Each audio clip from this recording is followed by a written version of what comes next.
열왕기하 11장 4절부터 8절입니다. 여호야다가 요아스를 왕으로 앉히기 위해서 혁명하는 내용입니다. 자, 열왕기하 11장 4절. 일곱째 해에 여호야다가 사람을 보내 가리 사람의 백부장들과 호위병의 백부장들을 불러들이고 여호와님의 성전으로 들어가서 그들과 언약을 맺고 그들에게 여호와님의 성전에서 맹세하게 한 후에 왕자를 그들에게 보이고.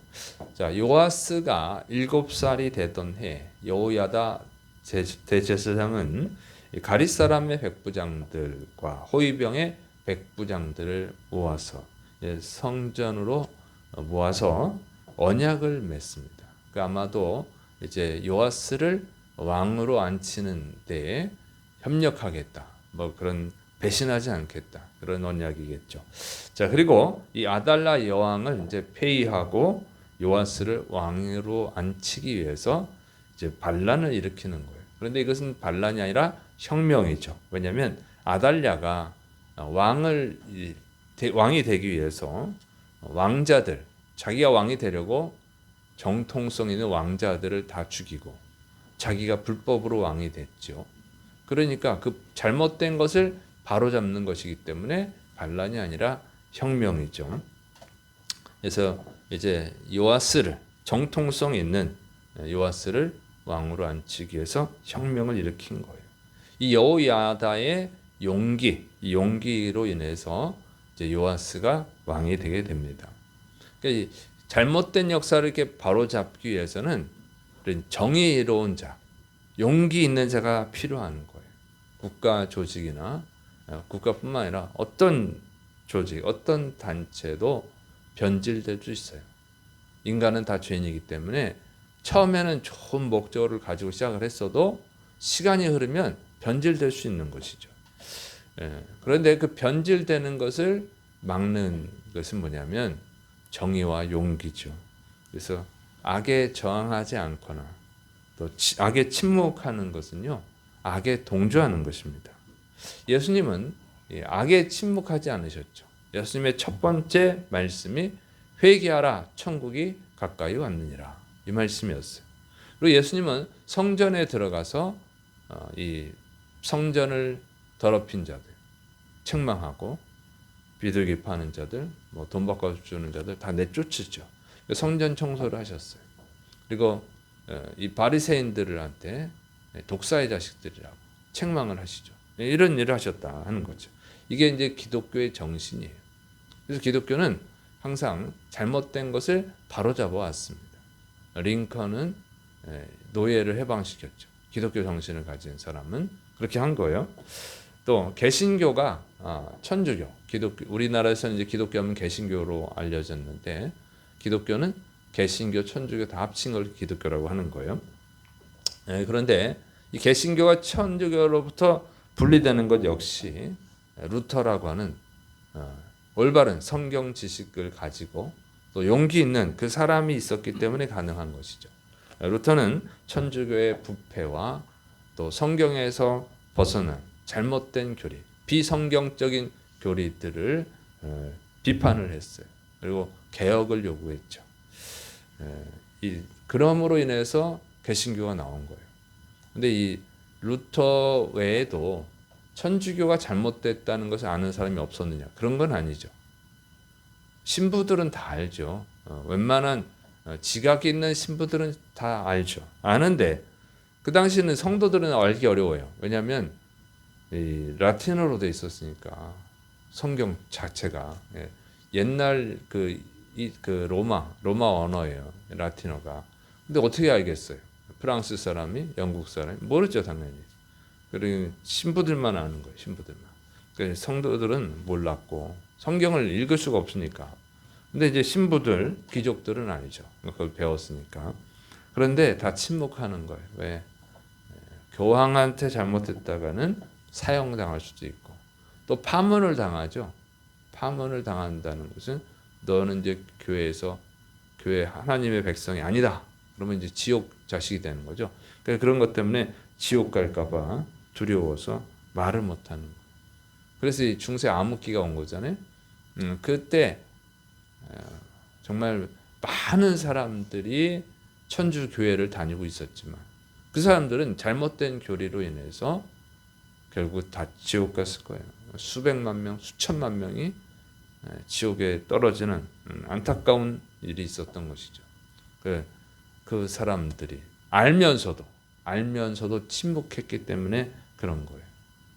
그래서 그 잘못된 걸 바로잡으려고 했던 사람들이 바로 개신교를 탄생시키게 된 것입니다. 이게 개신교의 전통이죠. 그래서 개신교는 항상 잘못된 것을 바로잡는 거예요. 성경에서 벗어나면 다시 돌아오게 하는 것이죠.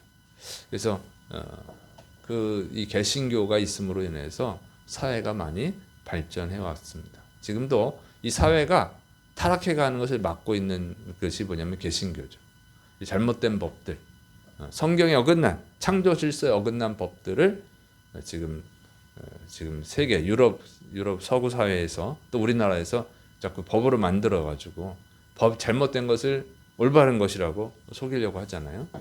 거기서 저항하고 있어요. 저항하는데 유럽 교회들이 잘 저항을 못 해가지고 이제 뭐 차별금지법 이런 것들이 통과돼가지고 복음을 제대로 못 전하죠. 복음 전하다가 잡히고 감옥에 갇히고 이런 일들이 벌어지고 있어요. 우리 한국 교회는 지금 아직까지는 부족하지만 잘 싸우고 있습니다. 잘못된 법들을 막아내고 있는 거예요. 용기 있는 사람도 있기 때문에 가능한 것이죠. 그래서 그런 것들을 더 잘해야 됩니다. 그런데 그런 면은 이제 외부적인 건 잘하는데 내부적인 게 좀 잘못되죠. 이런 사람들이 있어요. 목사 말 안 들으면 저주받는다. 목사에게 순종해라. 이런 사람들이 있는데 그건 천주교 교황이 했던 일이에요. 교황한테 대드는 사람은 이제 파문당한다, 지옥 간다 이렇게 하는 것은 아주 잘못된 형태를 배웠어요. 그래서 그런 것들을 겁을 먹을 필요가 없다. 사실은 이제 목사도 사람이죠. 목사도 잘못할 수 있죠. 잘못한 거에 대해서는 얘기하고 서로 비판하고 그것을 바로 잡아야 되는 거예요. 성경으로 돌아가게 하는 것이죠. 그게 기독교 전통이기 때문에 그걸 잘 할 때 빛과 소금의 역할을 할 수 있는 것이죠. 그리고 죽어가는 영혼들을 구원할 수 있습니다. 목사도 비판할 수 있는 거예요. 저도 비판해도 되는 거죠. 왜냐하면 성경에서 어긋난 것은 왜 그러냐면 우리의 왕은 누구냐면 하나님이죠. 우리의 왕은 예수님인 줄을 믿으시길 바랍니다. 그게 정통이에요. 그래서 여호야다가 요아스를 왕으로 앉히려고 한 것처럼 우리는 우리의 왕이신 예수님을 앉혀야 될 줄을 믿으시기 바랍니다. 자, 호세아 선지자는요. 내 백성이 지식이 없어서 망하는도다. 이렇게 한탄을 했어요. 진리에 바로 서야 됩니다. 그런데 진리에 바로 서야만 되는데 이런 지식이 없어가지고 성도들이 하나님 말씀을 잘 알아야 됩니다. 그래야 이제 개혁을 하는 것이지. 목회자들도 성경을 잘 알아야 돼요. 그래야 개혁을 할 수 있는 것이죠. 그것이 바로 우리 기독교, 개신교 기독교가 사는 길이고 영혼 구원의 사명을 감당할 수 있는 길인 줄을 믿으시 바랍니다. 성경을 잘 알아야 돼요. 성경을 알아야 성경에서 어긋난 것을 알 수 있지. 성경을 모르면 성경에 어긋난 걸 모르잖아요. 그러니까 그냥 누가 이렇게 말하면 그런 줄 알고 누가 저렇게 말하면 저런 줄 알고 그러는 거예요. 판단 능력이 없어요. 이건 비극이에요. 중세시대 때는 신부들만 알 수 있었지만 지금은 여러분들이 다 알 수 있는 거예요. 그런데 모르느냐? 성경에 관심이 없어서 그렇죠. 그래서 이단에도 많이 빠지고 이거는 참 안타까운 일입니다. 이단이 뭐라고 해도 이기지를 못해요. 그러니까 이게 잘못된 거예요. 여러분 성경을 우리가 여러분이 신앙생활을 10년을 했고 20년을 했고 30년을 했고 40년을 했으면요. 알아야 되는 거예요. 몰라도 되는 게 아니고 알아야 되는 거예요. 그래서 뭐가 옳은지 그른지를 분별할 수 있어야죠. 그래 이제 마지막 때에 진리 안에 바로 서서 구원받을 수 있는 것입니다. 그래서 여러분이 성경에 관심을 가지셔야 돼요. 일단 지식이 있어야죠. 그리고 올바른 지식을 갖춘 다음에 용기를 내야 돼요. 용기를. 누구든지 성경에서 벗어난 일을 할 때는 그것은 잘못이다. 가르쳐 줘야 돼요. 그래서 그 사람이 잘못이구나 돌이킬 수 있고 그러니까 잘못된 걸 알면서도 끝까지 고집을 피운다면 그 사람은 이제 멀리 해야 되는 것이죠. 그것이 바로 기독교의 전통입니다. 개신기독교의 전통. 잘못된 것을 바로잡는 것이 개신기독교의 전통인 줄을 믿으시 바랍니다. 자, 그리고 이제 이 여호야다는 안식일에 이 일을 해요. 열왕기하 11장 7절부터 8절. 안식일에 나가는 너희 중 2대는 여호와님의 성전을 주의하여 지켜 왕을 호위하되 너희는 각각 손에 무기를 잡고 왕을 호위하며 너희 대열을 침범하는 모든 자는 죽이고 왕이 출입할 때 시위할지니라 하니. 자, 여호야다가 이제 여호야다 대제사장이 아달랴 여왕을 폐위하고 요아스를 왕으로 앉히기 위해서 7년간을 기다렸다는 거예요. 참 지혜롭죠. 모두 아무리 중요한 일을 할지라도 때가 잘 맞아야 되는 것이죠. 준비가 안 됐는데 막 해버리면은 그건 또 미련한 것이죠. 용기만 있으면 안 되고 지혜가 있어야 돼요. 하나님 주신 지혜가. 모든 건 때가 있는 거잖아요. 요아스 왕자가 1살 때 이런 반란 일으켰다가는 되지를 않는 것이죠. 그래서 7년 동안 기다린 거예요. 그리고 그 동안에 성경에 잘 안 나왔지만 이런 백부장들을 잘 성경 지식으로 가르친 것 같아요.